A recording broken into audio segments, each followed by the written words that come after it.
মাঠে নামতে হইব দ্বিতীয়বার, কারণ অনেকে ভুলে গেছে আগে নাম কি ছিল আমার।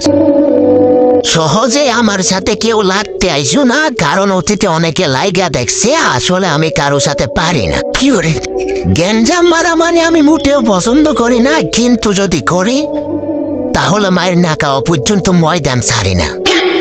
টাকা পয়সার ক্ষমতা আমার দেখায় কোনো লাভ নাই, কারণ আমার যত টাকা ঋণ আছে অত টাকা তুই কা তোর বাপেও চুকে দেখে নাই। কি করে ওদের মতো জ্ঞান নিয়ে আমি চলাফেরা করি না, সিংহের মতো একা একা চলাফেরা করি। কারণ মায়ের আমি নিজে খাইতে পারবো, তবে কাউকে খাওয়াইতে পারবো না। শুধুমাত্র তারাই অন্যের সমালোচনা করে যে কিনা নিজে কিছু করতে পারে না। আর ওই কাপড় সেরাই বউ নিয়ে ব্যবসা করে যারা নিজে ইনকাম করতে পারে না। ভিডিওটি ভালো লাগলে সাবস্ক্রাইব করে যাবেন, একটু লাইক করে যাবেন। দেখা হচ্ছে পরবর্তী ভিডিওতে। আল্লাহ হাফেজ, বাই বাই, টাটা।